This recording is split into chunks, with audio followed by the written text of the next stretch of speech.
All things begin in darkness, such as the day. Because no matter how you define it, there is always that moment of darkness when the sun peeks out. There is darkness. For in order for the light to pick holes through the sky, there must be a dark veil to be pricked. In order for the sun's head to poke out, it must first be underneath the blankets.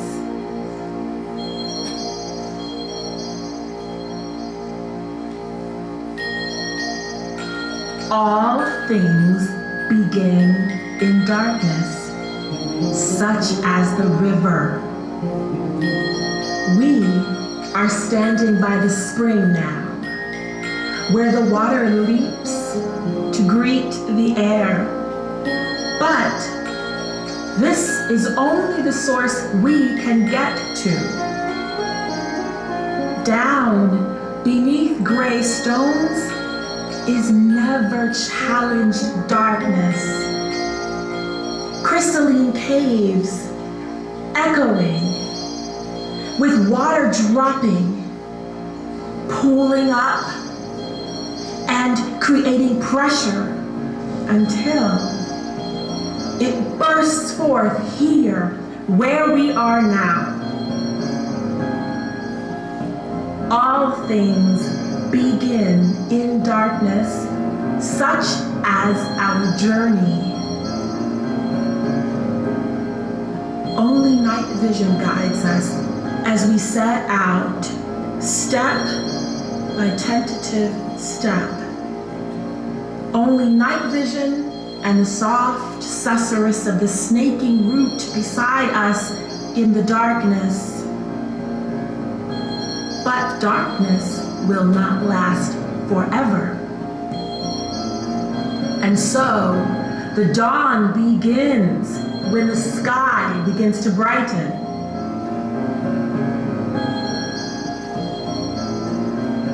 And the river begins when the streamlet trickles down to the meeting place and the journey has begun. Continues as we pick our way by the whispering streamlet, over the primordial mud on the rocks, into the indecipherable glow of the sky.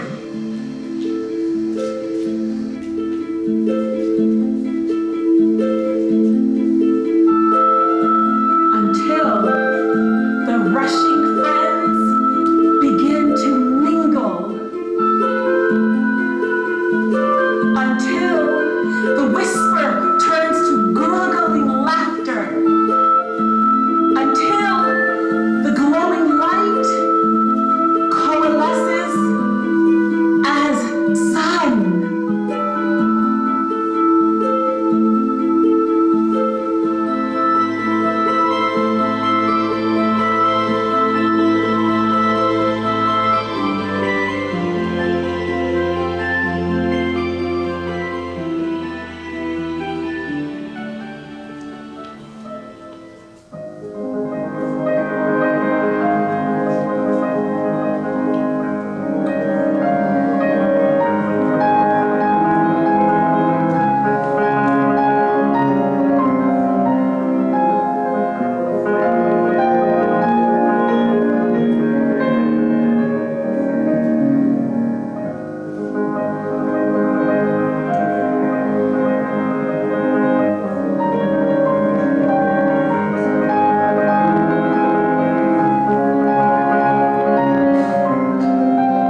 until it becomes easier to rush down like the stream beside us.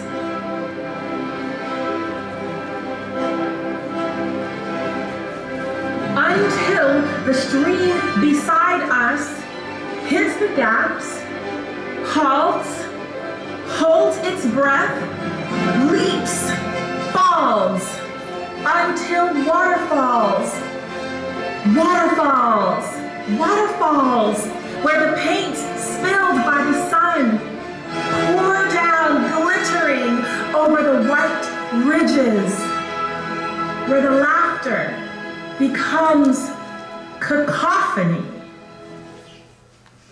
Where the simple becomes complex. Where a sheer chaotic swirl bounces forth, like a little explosion of heaven bursting on the earth. A bomb of joy destroying mundanity.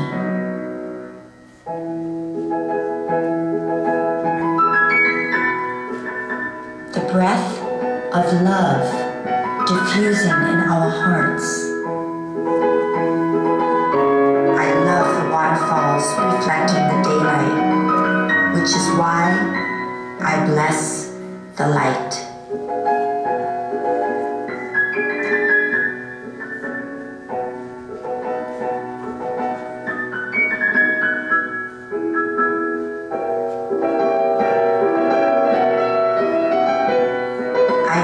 Being here at this point,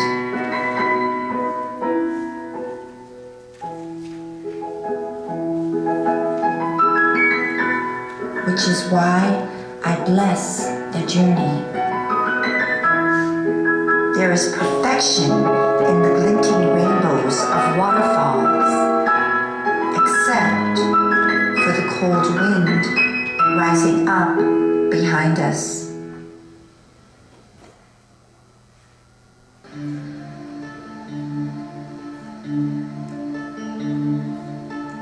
I do not understand the wind deeply, but I wonder, does the wind arise in darkness? Does the wind secretly sneak out of some metaphorical darkness? Or is the wind birthed abominably within the light to chase us cruelly down the mountain? I could stay by waterfalls forever, except that we have made plans to go on a journey. And except that there is a cold wind rising up behind us, sapping the comfort from the banks, and except that the rainbows will be destroyed in darkness.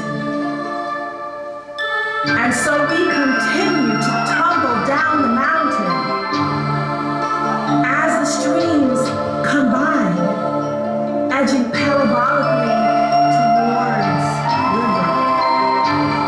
As the colors brighten, blooming into full day, and as the wind is ever at our backs, the force that pulls us forth is gravity, desire. But violence is the force that pushes us on.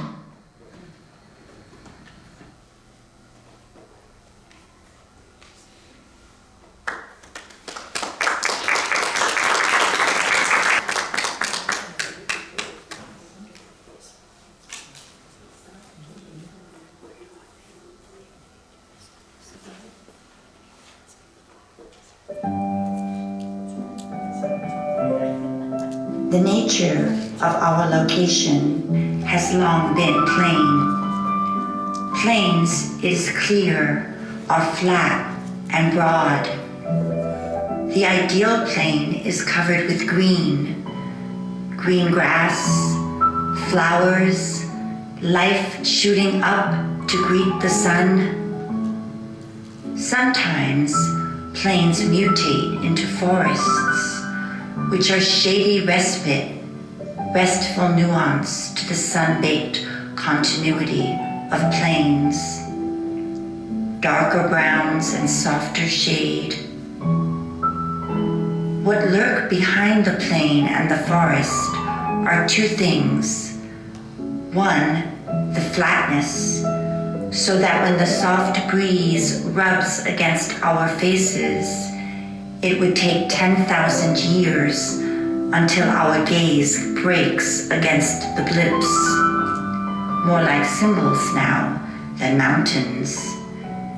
And when we look where we intuitively know must be downwards, there is no visible hint of slope, and where we are could last forever.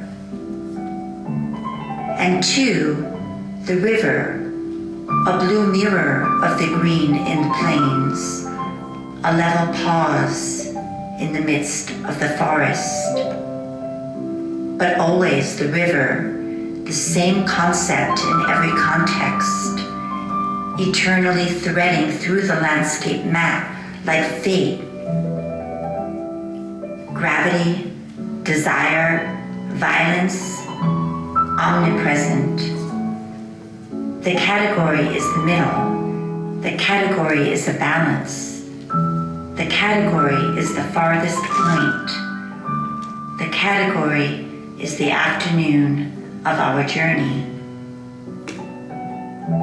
For as we travel easily, lazily, over the riverbanks, bask in the sun, dawdle in the shade, as the river rumbles in its broad, steady maturity, as the buzz of insects suffuses the afternoon with calm. Although I cannot deny a certain aura of suspension, a moment stretching backward and forwards some 20,000 years. Our presence implies a progress. We are journeying yet. Our stagnation is uncorrelated with rest. We are journeying yet. Even if motion has blurred into stillness, we are journeying yet. I have not forgotten the mountains, but I only experience them now as abstractions, symbolic, removed, remembered, but only remembered.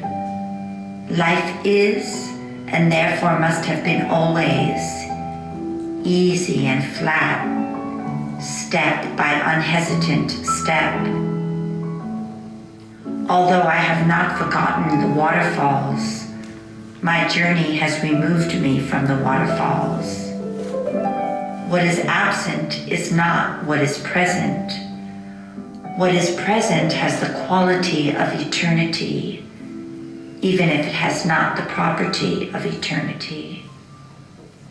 I have not forgotten gravity, desire, violence.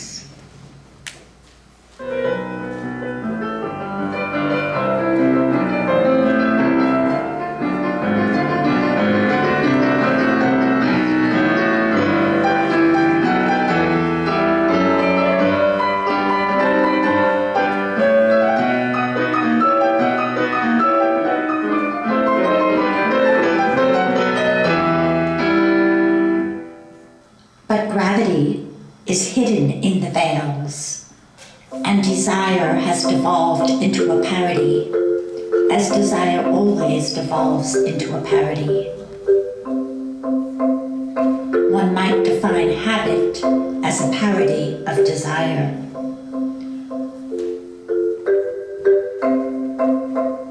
I know journeying devolves into a habit when the motive force of each step after step stops being a vital power and retreats into a past self, so that one's mind disconnects from one's body, and someone else seems to be in control. whatever thoughts, feelings, and desires flicker in the spirit. There is no connection to the journey, and so one is alive and thinking, and simultaneously a ghost and a robot programmed by a ghost in a repetitive loop of action.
Not that I fail to take pleasure in journeying.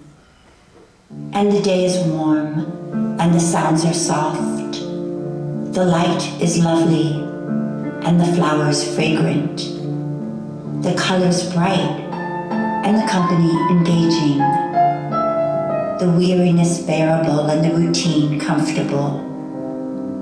But the desire is veiled and hidden. As for violence, I have not forgotten the wind, but the wind is, and must have been always, a ghost itself, a hint only, and certainly pleasant. I wonder why I ever chose the wind as a symbol, when it is not only material, but also mundane and barely noticeable. After 10,000 years, we become desensitized to violence. The journey is and therefore must have been always, but that is self-evident.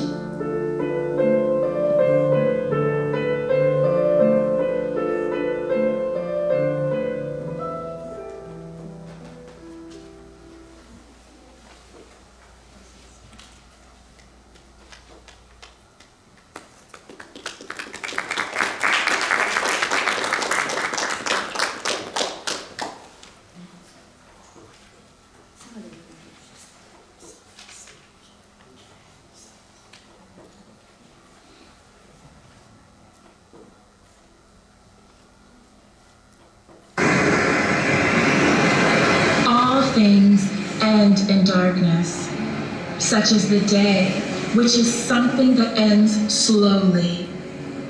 As we walk on, there is a gradual dimming.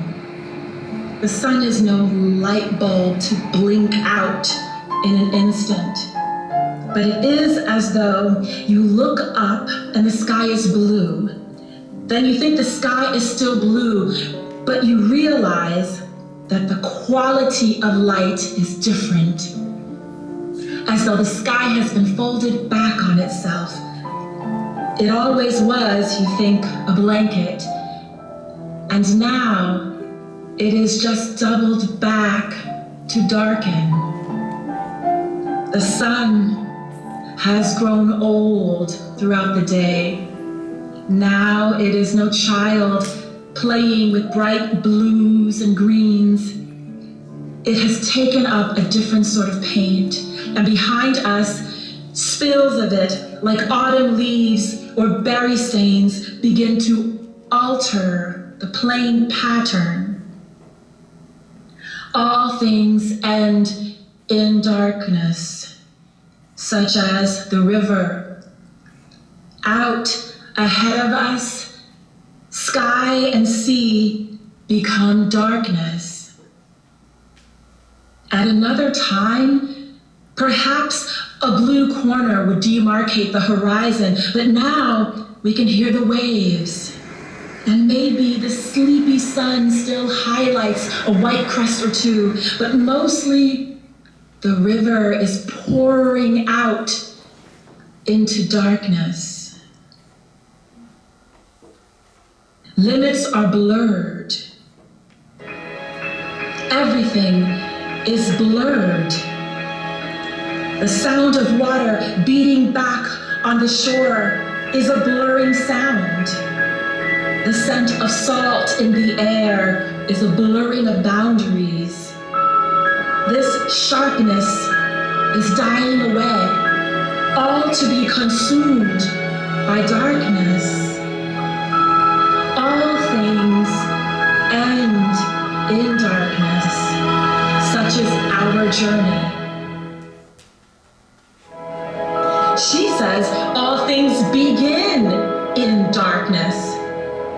She asks, do you remember the spring, bubbling and frothy, pouring forth the water liberated from eons of caved darkness?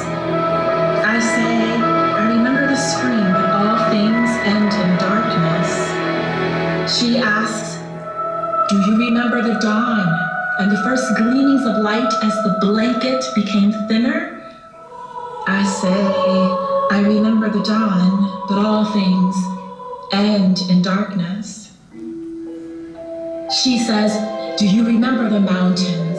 How hard it was to clamber down over the rocks without slipping, the long distant view down when our gaze followed gravity 20,000 years into the distance?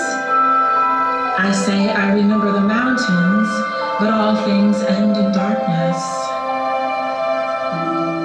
She says, do you remember the wind when it seemed to bring a hint of snow and chill, as if to remind us that the mountains stretch up beyond even our imaginations into the snow-capped peaks at the start of the world? I say, I remember the wind, but all things end in darkness. She says, do you remember the plains where we walked together and laughed, and the river was wide and untroubled? I say, I remember the plains, but all things end in darkness. She says, do you remember the flowers whose fragrance was almost imperceptible, a hint only but pervasive, stretching throughout the day, and whose colors gave beauty to the light? I say, I remember the flowers, but all things end in darkness. She says, do you remember our journey? I say, I remember our journey. She says, all things begin in darkness, so I want you to take my hand.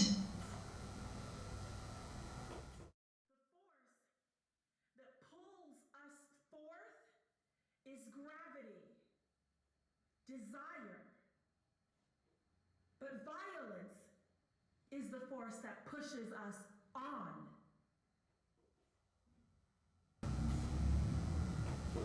She says all things begin in darkness. Of course, there is a general drift downwards into darkness, but gravity is not the only force. If it were, then gravity would already be forgotten, as all things crunch together in an eternal compaction. For gravity to start, there must be separation. Gravity's origins lie out there in the expanse of darkness. And the water that has succumbed to gravity is stained by exhilaration. jumps up, invisibly leaping out against the call of gravity, then darts freed through the air. The water once imprisoned in caves away from the sun has finally reached its fruition, its ultimate experience of freedom.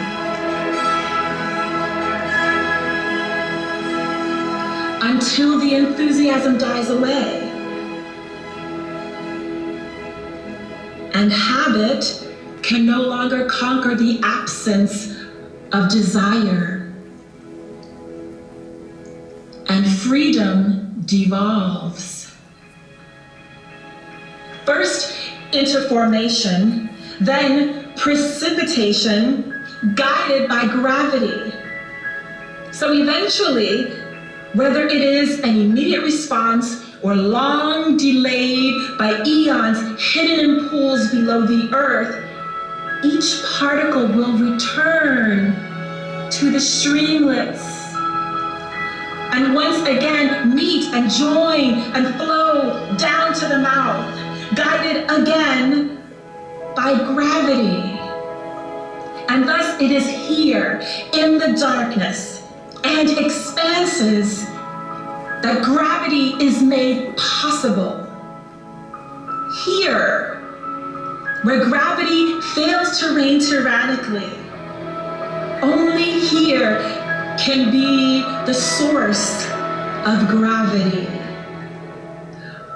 For how could water fall if there were only pools at the bottom? So I want you to take my hand. The spray beats endlessly against my face. I am still. She says, all things begin in darkness. Here, where we stand, the storm will hit. The waves will crash. Water will eat away at land, eroding and devouring these tiny pebbles beneath our feet. The tenacious remainder of a history of assault, eventually to be reclaimed and made again into darkness.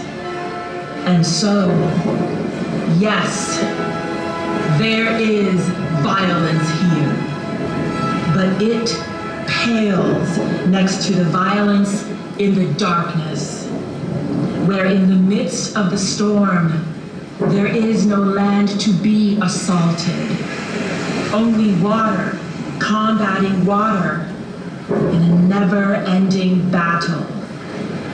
Sea rising up and lashing in pain against the sky. Sky falling down in rivulets against the sea. Water on water, surge against surge, sea and sky indistinguishable. Both nothing more than whirlpools of insistent water clashing, crashing. One endless stream of white water up and down in chaos. A waterfall and water rise turned from cacophony into something more intense. All the noise and all the power in the world engulfed in water. We live on the land, and so of course the force of water surging back against its children, raging to recover what has become separate, is the force that dismays us, destroys our shelter, shocks us. So I want you to take my hand. I say, so gravity begins in darkness, and violence. But what then of desire?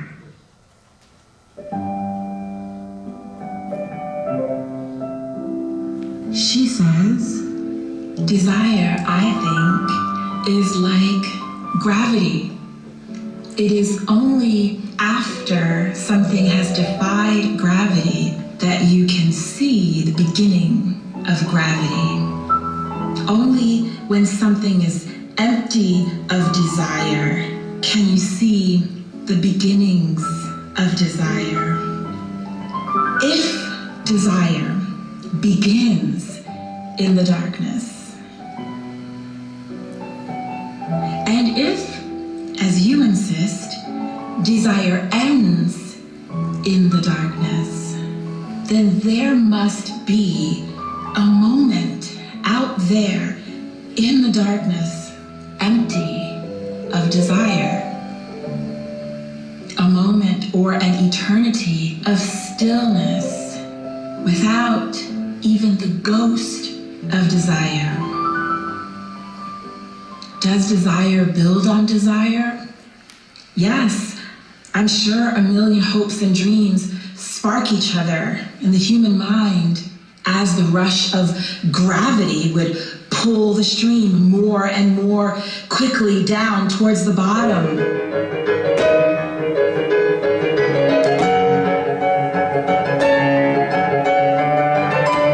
But each candle once lit, though it may light another before the end,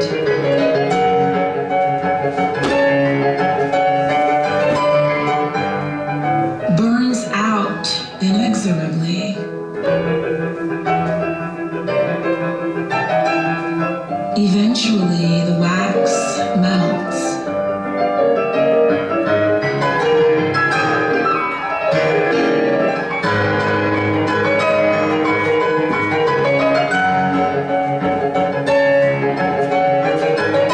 And all that is left are the stains of color dotting the tablecloth. What fire rages forever? All stability is cyclic. Where there is nothing, there is everything to be desired. When you were a mind and a ghost, and a robot programmed by a ghost, how real was your desire? And if the darkness kills desire, it is also where desire will be born again. When you reach a goal and the ghost dies, then only can untainted desire rise from the ashes.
The sun has covered its paints with a blanket. The birds are asleep. Darkness is behind me, and in front of me, we are almost already in the darkness and the water. I can feel it all over me. With darkness and water surrounding me, above and below, left and right, before and behind, I have no sense of direction. Without direction, I have no sense of gravity. There is no easiest path to take. Fat drops of rain blur together with ocean spray. If I am without gravity, I may be also without desires.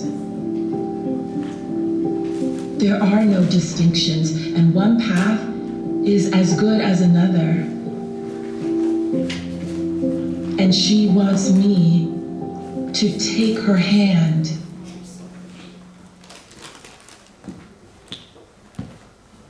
Out there in the darkness, she told me, there is violence, endless violence. The sea will seem calm, but at its core, violence. The sharks are eternally moving in the water, I hear.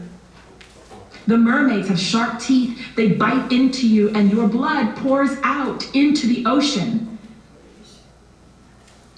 Violence is justified in self-defense, I hear.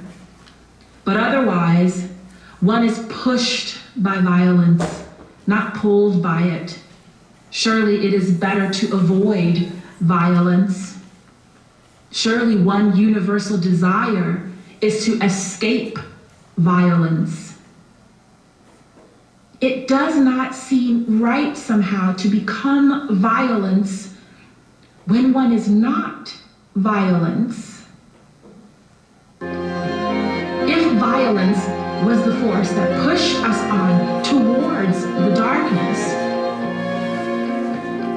if violence lives in the darkness and pushed us out of the darkness, if the quake that splits the earth to lift up the mountains is violence, and the sea that tears at the land in violence, fighting to take back what once arose out of it, pushed by violence, then the whole world is formed in violence. We may wish, I do wish, for the veils to last forever. But the veils are a thin veneer between earthquakes and tsunamis. We cannot stretch it thinner. It has ripped apart, poked on one side by the mountains, drowned on the other by the sea. If we are to make a new one, it is an act of violence against the darkness. We may want to avoid violence, but we ourselves were birthed in violence, and only after destruction is there space left to create in. When the world is a unity, when sea is sky, and darkness, darkness, only by tearing things apart can we return to distinctions. Maybe peace can conquer violence next time. We need to make space to create it in, make for thicker veils. Here in the present maelstrom of violence, my hair is whipped around by the wind, already wet and dripping little streamlets of its own. And I say all things begin in darkness. The wind is loud, the thunder fierce, the sea fighting back with its own howls. She needs to shout. She shouts. From here on, we will become the darkness.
from the plains into the salt and the streams of water caused by sudden darting fish.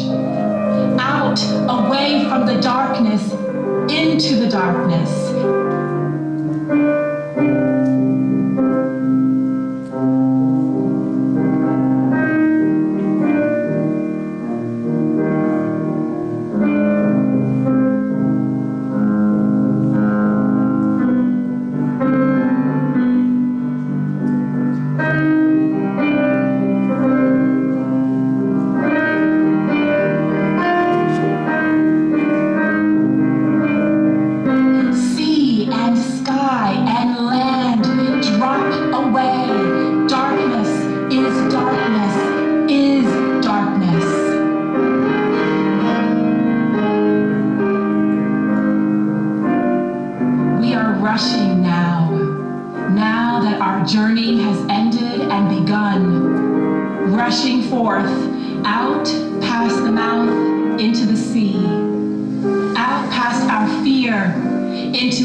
In the struggle to become the darkness.